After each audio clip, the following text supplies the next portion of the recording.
Hello everyone, welcome to allrounder siblings. आज हम करेंगे computer class 8 ICSE board chapter number 6। Chapter number 5 हम already complete कर चुके हैं। आई होप आप सभी को चैप्टर अच्छे से समझ में आया है। जावा के बारे में हमने पढ़ा था उसमें पूरा, ठीक है। इस चैप्टर में हम कंट्रोल स्ट्रक्चर्स के बारे में पढ़ने वाले हैं, तो प्लीज़ वीडियो को लाइक कीजिए, शेयर कीजिए और चैनल को सब्सक्राइब करना ना भूलें। तो इस चैप्टर में हम क्या क्या पढ़ेंगे, डिफरेंट सिलेक्शन स्टेटमेंट्स क्या होते हैं और उनके बारे में जानेंगे, और एक प्रोग्राम को आप सिलेक्शन स्टेटमेंट के साथ कैसे डिज़ाइन कर सकते हो वो हम देखेंगे। तो चलिए स्टार्ट करते हैं। इन अ कंप्यूटर प्रोग्राम में statements are generally executed in a sequential manner. Statements जो एग्जीक्यूट करी जाती हैं, जो अप्लाई करी जाती हैं, एक सिक्वेंशियल मैनर में, यानी एक सीक्वेंस में अप्लाई करी जाती हैं। However, the user may need to change this order of execution by repeating or skipping the execution of a few statements subject to a given condition. लेकिन कभी कभी क्या होता है, यूज़र को, जो यूज़ कर रहा है, जो प्रोग्राम्स बना रहा है, उस यूज़र को ज़रूरत होती है कि वो ये जो एग्जीक्यूशन कर रहा है स्टेटमेंट्स का, उसके ऑर्डर को चेंज करे, है ना। मतलब कई बार क्या होता है, रिपीट करनी होती है कि स्टेटमेंट, या फिर उसे स्किप करना होता है कहीं कहीं किसी भी कंडीशन के अकॉर्डिंग। तो ऐसी सिचुएशन में फ्लो ऑफ एग्जीक्यूशन जो होता है वो ऑल्टर हो जाता है। कैसे? क्योंकि आप कंट्रोल स्टेटमेंट्स को यूज़ कर रहे हो, उसकी वजह से वो फ्लो ऑफ एग्जीक्यूशन ऑल्टर हो जाता है। तो ये कंट्रोल स्टेटमेंट्स क्या होते हैं? अब control statement determines weather or not the other statements will be executed. Control statement जो होता है ये डिटरमाइन करता है कि जो दूसरी स्टेटमेंट्स हैं उन्हें एग्जीक्यूट करना है या नहीं। In other words, it makes it possible to make decisions, perform tasks repeatedly और jump from one section of the code to another. दूसरे वर्ड्स में देखें तो ये पॉसिबल करता है कि डिसीजंस बनाए जाएं, टास्क को रिपीटेडली परफॉर्म किया जाए, या फिर एक सेक्शन ऑफ कोड से दूसरे सेक्शन में आप जंप कर सको, ठीक है। फॉर एग्जांपल ये देखिए, आपकी डेली लाइफ में any decision that you make depends on some conditions being met. कोई भी आप डिसीजन लेते हो अगर अपनी डेली लाइफ में, तो वो इस चीज़ पर डिपेंड करता है कि कुछ कंडीशन मिलेगी आपको रिजल्ट में। For example your plan for going to a theatre will depend on some condition. आपको मान लीजिए आपका प्लान है कि आप थिएटर जाना चाहते हो, तो आपका कुछ कंडीशंस पर डिपेंड करेगा। तो कंडीशन क्या है? If tickets are available, tickets available होंगी you can watch the movie. अगर टिकट्स अवेलेबल नहीं होंगी तो आप रेस्टोरेंट में फूड लेंगे, है ना। Similarly a computer also decides about the actions depending on the condition being true और फॉल्स। ऐसे ही एक कंप्यूटर जो है वो डिसाइड करता है एक्शंस के बारे में, किस चीज़ पर डिपेंड करते हुए कि कंडीशन आपकी ट्रू रहेगी या फॉल्स रहेगी, इस चीज़ पर डिपेंड करते हुए ये कंट्रोल स्टेटमेंट का कॉन्सेप्ट है। अब टाइप्स होते हैं इसके, तो क्या टाइप्स होते हैं? Following are the different types of control structures that are used to control the flow of execution of a program. ये आपको यहाँ पर डिफरेंट टाइप्स दिए हुए हैं कंट्रोल स्ट्रक्चर्स के, जिन्हें यूज़ किया जाता है flow of execution of a program, उस चीज़ को कंट्रोल करने के लिए कि एग्जीक्यूशन ऑफ प्रोग्राम का जो आप एग्जीक्यूशन कर रहे हो उसका फ्लो को कैसे कंट्रोल करोगे। तो पहला इसमें कंट्रोल स्टेटमेंट का टाइप है sequential statements. In sequential construct, sequential statements में statements are executed in a sequential manner, ठीक है। स्टेटमेंट्स जो आप एग्जीक्यूट करते हो सिक्वेंशियल मैनर में करते हो, where one statement is followed by the other, यानी कि एक के बाद एक स्टेटमेंट आती है with no possibility of branching off to another action, और यहाँ पर कोई भी पॉसिबिलिटी नहीं रहती कि आप दूसरे एक्शन पर जाओगे। ओके, ये होता है आपका सिक्वेंशियल स्टेटमेंट। दूसरा है selection statements. In a programming language, किसी भी प्रोग्रामिंग लैंग्वेज में selection statements are often referred to as decision making और कंडीशनल स्टेटमेंट्स। तो प्रोग्रामिंग लैंग्वेज में सिलेक्शन स्टेटमेंट्स हो गए आपके डिसीजन मेकिंग या फिर कंडीशनल स्टेटमेंट्स ही कहलाती हैं। They are use to transfer the flow control to a specific location depending on the result of the conditional expression. Selection statement का यूज़ किया जाता है फ्लो कंट्रोल को ट्रांसफ़र करने के लिए एक पर्टिकुलर लोकेशन पर, और डिपेंड करता है कि आपका कंडीशनल एक्सप्रेशन जो है आपका, उसका रिजल्ट क्या आएगा। तो ये होता है आपका सिलेक्शन स्टेटमेंट, यानी कि आपको इसमें डिसीजन बनाना होता है या कंडीशनल स्टेटमेंट होती है ये। Okay, every decision involves a choice between the two alternative yes and no results. कोई भी डिसीजन आप लेना चाहते हो तो उसमें एक चॉइस होता है, यानी येस होगा या फिर नो होगा। If a conditional statement is true, अगर आपकी कंडीशन स्टेटमेंट ट्रू है, then one set of statement is executed, तब एक स्टेटमेंट आपका आएगा, एक सेट का स्टेटमेंट आएगा, ठीक है। Otherwise the other set of statement is executed, नहीं तो दूसरा सेट आएगा। If else if ladder are examples of the different conditional statements. ये आपके एग्जांपल्स दे दिए डिफरेंट कंडीशनल स्टेटमेंट्स के। नेक्स्ट है आइटरेटिव और लूपिंग स्टेटमेंट्स। ये क्या होता है? These statements repeat a set of statements for a specific number of times as long as the given condition is true. ये स्टेटमेंट क्या करते हैं? एक ही सेट ऑफ स्टेटमेंट को एक स्पेसिफिक नंबर ऑफ टाइम के लिए रिपीट करते रहते हैं as the given condition is true, क्योंकि गिवन जो आपको कंडीशन दी गई है वो ट्रू है। When the given condition becomes false, ठीक है, जब तक वो ट्रू रहेगी तब तक वो रिपीट करता रहेगा, और जब कंडीशन आपकी फॉल्स बन जाती है the control comes out of the loop, जो कंट्रोल है वो लूप से बाहर आ जाता है एंड रिपीटिशन जो होता है आपकी स्टेटमेंट का वो स्टॉप हो जाता है। Loop is a sequence of instructions that is continually repeated until the specified condition becomes true. Loop आपका एक सीक्वेंस होता है इंस्ट्रक्शंस का जो रेगुलरली कंटिन्यूअसली रिपीटेड होता रहता है जब तक स्पेसिफाइड कंडीशन जो आपको कंडीशन दी गई है वो ट्रू नहीं हो जाती है। For example while and for, ये आपके लूपिंग स्टेटमेंट्स हैं। In this chapter you will learn about different types of selection statements in detail. Different type of selection statement आप डिटेल में यहाँ पर पढ़ने वाले हैं। तो पहला है the if statement. It is use to execute a statement or block of statements if the condition is true, otherwise it skips the statement. If statement का तब यूज़ किया जाता है जब आप एक स्टेटमेंट को एग्जीक्यूट करना चाहते हो या फिर स्टेटमेंट्स को ब्लॉक करना चाहते हो अगर कंडीशन ट्रू है, अदरवाइज वो स्किप कर देगा आपकी स्टेटमेंट को। It means if the condition is false, अगर कंडीशन फॉल्स होगी तो एग्जीक्यूशन जो होगा स्टेटमेंट का वो इग्नोर कर दिया जाएगा।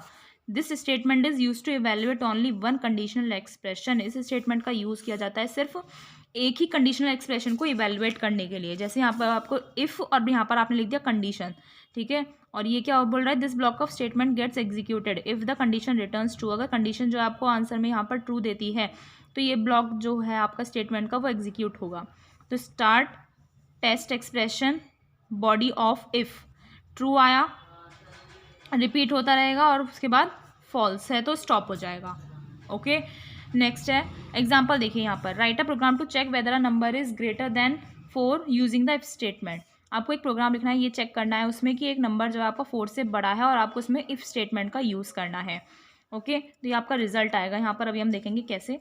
यहाँ पर देखिए पब्लिक क्लास इफ स्टेट लिखना है आपको यहाँ पर, ठीक है, ये हमने पढ़ा था void main system out print in entered number is plus A.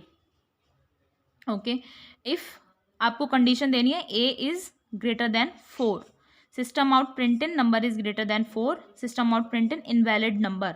Invalid number है तो ए नहीं है ना, क्या ए में तो कोई नंबर ही नहीं है तो ये तो इनवैलिड हो गया, इसीलिए ये बोल रहा है स्टार्ट इंटीजर ए और आपने condition they the if a is greater than 4 true, print number is greater than 4। जो आपको प्रिंट नंबर दिया गया है वो 4 से बड़ा है, ठीक है, बट ये यहाँ पर आपका फॉल्स आएगा। ठीक है, एंटर्ड नंबर आपका 7 है, नंबर जो है आपका 4 से बड़ा है तो आपका ये इनवैलिड नंबर हो गया। दूसरा प्रोग्राम अब हम देखते हैं यहाँ पर, write a program to check whether the entered number is positive और नॉट, कि आपका जो नंबर आपने डाला है वो पॉजिटिव है या नहीं, आपको ये चेक करना है। ठीक है, तो पब्लिक क्लास पॉजिटिव हो गया, public static void main integer number, variable number आपको यहाँ पर डिक्लेयर करना है, system out print in entered number is plus num if number is greater than 0। Conditional expression हो गया, system out print in number is positive, number क्या है आपका पॉजिटिव है, तो entered number is 67, entered number क्या है आपका 67 और नंबर क्या हो गया आपका पॉजिटिव हो गया। ओके, अब देखिए नेक्स्ट स्टेटमेंट आती है आपकी the if false statement, if else statement. If else statement structure is used when either of two different actions is to be performed depending on the result of the conditional expression। इस वाले statement का use किया जाता है जब दो different actions में से कोई सा एक परफॉर्म किया जाना हो और वो डिपेंड करता है कि कंडीशनल एक्सप्रेशन का रिजल्ट क्या आ रहा है। इट वर्क्स विद 2 ब्लॉक्स, ये 2 ब्लॉक्स के साथ काम करता है, इफ़ के साथ और एल्स के साथ। If conditional expression evaluates to true, अगर कंडीशनल एक्सप्रेशन में आपका ट्रू आता है तो statement associated with the if block gets executed, तो जो स्टेटमेंट आपके इफ़ ब्लॉक के साथ लिखी होगी वो एग्जीक्यूट हो जाएगी, अदरवाइज जो स्टेटमेंट आपके एल्स के साथ लिखी होगी ना वो एग्जीक्यूट हो जाएगी। इफ़ कंडीशन आपने यहाँ पर लिखी statement, this block of statement gets executed if the condition evaluates to true. ठीक है, कंडीशन जो आपने लिखी अगर वो ट्रू आएगी तो ये वाला ब्लॉक आपका एग्जीक्यूट हो जाएगा। अगर ये वाला कब होगा, जब आपने एल्स ट्रू नहीं आई यानी कि फॉल्स आ रहा है ना, तब आपकी एल्स वाला स्टेटमेंट क्या हो जाएगा एग्जीक्यूट हो जाएगा, जैसा आपको यहाँ पर दिखाया हुआ है। स्टार्ट आपने टेस्ट एक्सप्रेशन लिखा, ट्रू आ गया, बॉडी ऑफ इफ़ और उसके बाद ये स्टॉप हो गया, और बॉडी ऑफ एल्स वाला आपका आया फॉल्स आ गया अगर, तो ये इसके बाद स्टॉप हो जाएगा, ये वाला एग्जीक्यूट होगा। तो ये होता है आपका इफ़ एल्स स्टेटमेंट। अब कुछ एग्जांपल्स देख लेते हैं इफ़ एल्स स्टेटमेंट को समझने के लिए। आपको एक प्रोग्राम लिखना है to find the largest of two numbers, दो नंबर्स में से बड़ा कौन सा है आपको ये फाइंड आउट करने के लिए। तो ठीक है, क्लास का नाम क्या हो गया आपका लार्जेस्ट। स्ट्रिंग आर्ग्स लिखे आपने, इंटीजर आपको एक ए दिया हुआ है 5, बी है आपका 7, और आपको इफ लिखना है यहाँ पर। इफ यानी आपको कंडीशन क्या हो गई, a is greater than b. System out print ln a is the largest number, a आपका लार्जेस्ट नंबर है। Else system out print ln b is the largest number. If में तो आपने क्या लिख दिया, ए इज लार्जेस्ट नंबर, और else में लिख दिया b is the largest number. तो आपका क्या आ जाएगा, बी इज द लार्जेस्ट नंबर एग्जीक्यूट होगा, नहीं एल्स वाला ही तो होगा, ए आपका लार्जेस्ट थोड़ी है। तो यहाँ पर आपका आउटपुट आ जाएगा B is the largest number. तो स्टार्ट इंटीजर आपने लिखा, ए 5 दिया हुआ है, बी 7, कंडीशन क्या हो गई आपकी, a is greater than b, a is greater than b. तो ये क्या आ गया, true. Print a is the largest number, print a क्या है आपका लार्जेस्ट नंबर है, ये स्टॉप हो जाएगा यहाँ पर। और ये इधर आ गया आपका false, print b is the largest number. तो आपको मेनली आउटपुट क्या आ जाएगा, B is the largest number. दूसरा प्रोग्राम देख लेते हैं, write a program to find whether the entered number is even or odd. जो आपको नंबर दिया है आपने वो ऑड है या इवन है ये बताना है।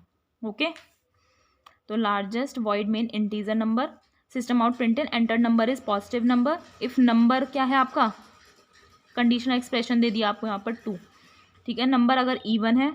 Else system out printed number is odd, entered number आपका क्या है 54 है, और नंबर क्या है आपका इवन हो गया ये। ठीक है, इस तरीके से आप प्रोग्रामिंग कर सकते हो। Sometimes you need to work with multiple conditions, कभी कभी आपको मल्टीपल कंडीशंस के साथ काम करना पड़ता है। इस केस में only using if else construct does not serve the purpose. अगर आप उसमें सिर्फ इफ एल्स वाला यूज़ करोगे तो उससे काम नहीं बनता है। तो उसके बाद आपको क्या करना होता है, if else if statement provides a compact way. ठीक है, इफ एल्स इफ लैडर होता है ये, इफ एल्स बार बार लगाना पड़ता है। It is an extension of the if else statement, ये एक्सटेंशन हो गया। ठीक है, the if else if ladder provides a compact way, ये कॉम्पैक्ट वे प्रोवाइड कर देता है जिससे आप मल्टीपल कंडीशंस को एक साथ चेक कर सकते हो। ठीक है, और जब वहाँ पर हर कंडीशन की आपको ब्लॉक ऑफ स्टेटमेंट बनाना पड़ेगा।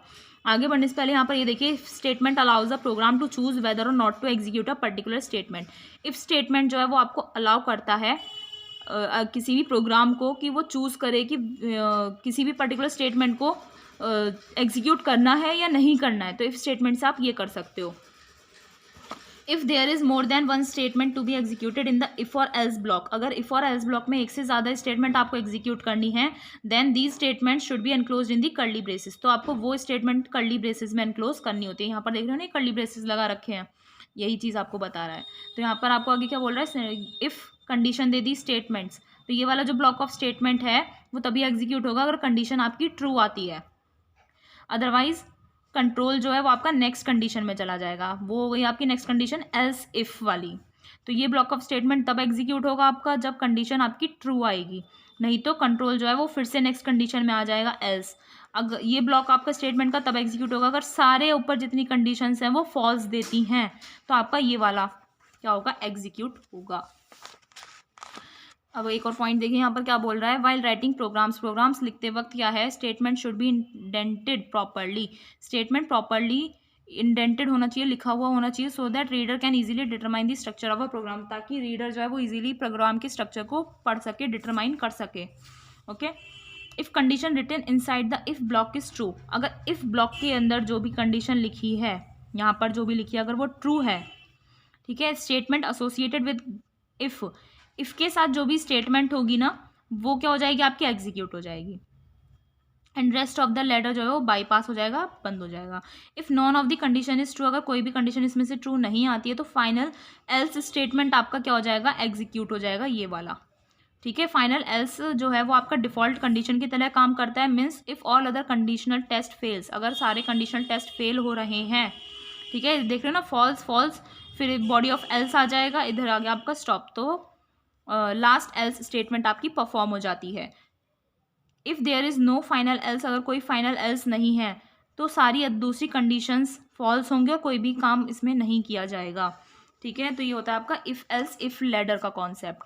The order in which statements are executed in a running program is called the flow of control. वो ऑर्डर जिसमें स्टेटमेंट्स को एक रनिंग प्रोग्राम में एग्जीक्यूट किया जाता है उसे हम बोलते हैं फ्लो ऑफ कंट्रोल। ध्यान रखना, फ्लो ऑफ कंट्रोल हम उसे बोलते हैं। इसका एक एग्जांपल देख लेते हैं जिसके साथ हमारा चैप्टर कंप्लीट हो जाएगा और नेक्स्ट लेक्चर, इसी लेक्चर में हम कर लेंगे इसकी एक्सरसाइजेस और उससे नेक्स्ट लेक्चर में हम करेंगे क्वेश्चन आंसर्स।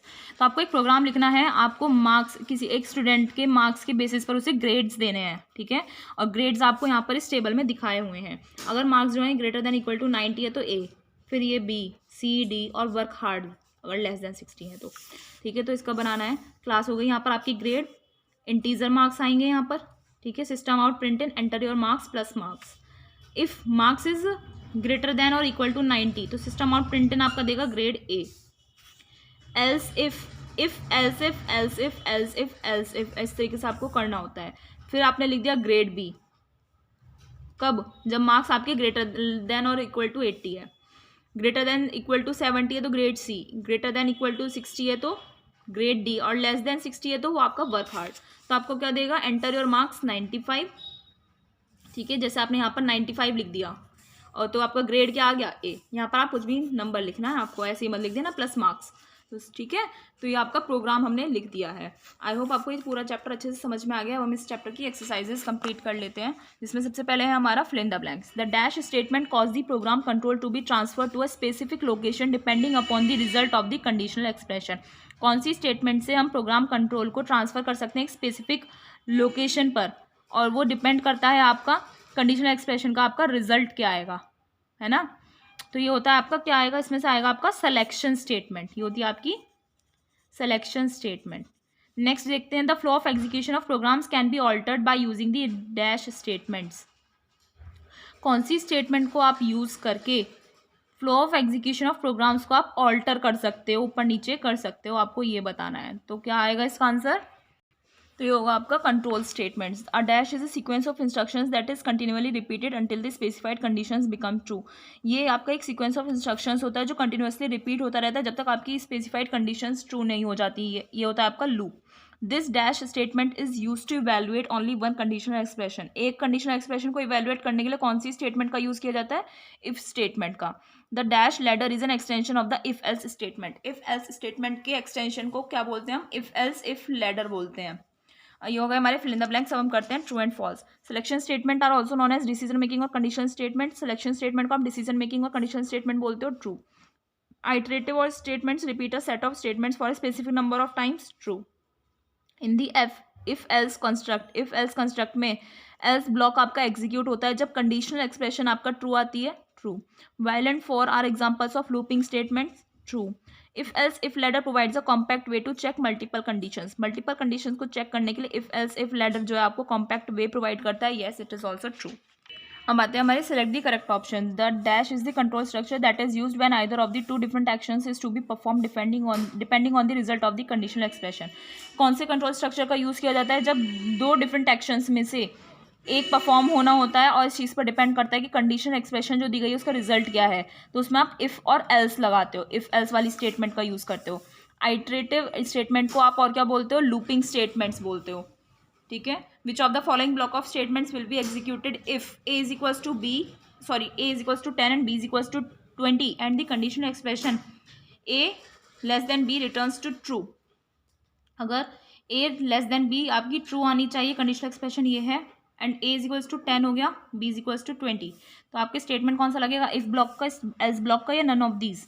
इसमें आपका स्टेटमेंट लगेगा, ये आपका नन ऑफ दीज आएगा क्योंकि इसमें आपका इफ एल्स स्टेटमेंट लगेगा, क्योंकि आपको दो कंडीशन दे दी ना, इसीलिए। विच of the following will be executed if all the conditions evaluate falls in the if else if ladder. अगर इफ एल्स इफ लैडर में फॉल्स सारी स्टेटमेंट्स फॉल्स आ रही हैं, ठीक है, तो कौन सा आपका स्ट्रक्चर एग्जीक्यूट किया जाएगा? इफ ब्लॉक का, एल्स ब्लॉक का, या फिर नन ऑफ दीज? तो एल्स ब्लॉक का। अगर सारे आपके कंडीशनल स्टेटमेंट्स का ट्रू फॉल्स आ रहा है तो आपका लास्ट में एल्स ब्लॉक का स्टेटमेंट को एग्जीक्यूट कर दिया जाएगा। Which control structure is use to check multiple conditions in a program. एक प्रोग्राम में मल्टीपल कंडीशंस को चेक करने के लिए कौन से कंट्रोल स्ट्रक्चर का यूज़ किया जाता है? उसका यूज़ किया जाता है इफ एल्स इफ लैडर, ठीक है। उसके बाद ये दो एप्लीकेशन बेस्ड क्वेश्चन हैं, देन नेक्स्ट लेक्चर में मिलेंगे जिसमें हम करेंगे question answers. Neha wants to check multiple conditions to perform an action. एक एक्शन परफॉर्म करने के लिए नेहा जो है मल्टीपल कंडीशंस को चेक करना चाहती है एक साथ। So suggest her the appropriate control structure for doing the same. तो ऐसा करने के लिए उसे कौन सा कंट्रोल स्ट्रक्चर चाहिएगा? उसे चाहिएगा इफ एल्स इफ लैडर का। इसी में हम मल्टीपल कंडीशंस को चेक करते हैं ना, नेक्स्ट है Naina has written a program in which she has entered 1 number. Naina ने एक प्रोग्राम लिखा जिसमें उसने 1 नंबर ही एंटर किया है और वो चेक करना चाहती है कि जो उसने एंटर नंबर किया है वो 2 से डिविजिबल है या फिर नहीं। तो उसे अप्रोप्रिएट कंडीशन बतानी है उसके लिए, तो आप उसमें इफ़ स्टेटमेंट का यूज़ करेंगे। तो यहाँ पर हमारे एप्लीकेशन बेस्ड क्वेश्चन भी कंप्लीट हो गए हैं। तो मिलते हैं नेक्स्ट वीडियो में नेक्स्ट लेक्चर के साथ, जिसमें हम करेंगे इस चैप्टर के क्वेश्चन आंसर्स। Thank you.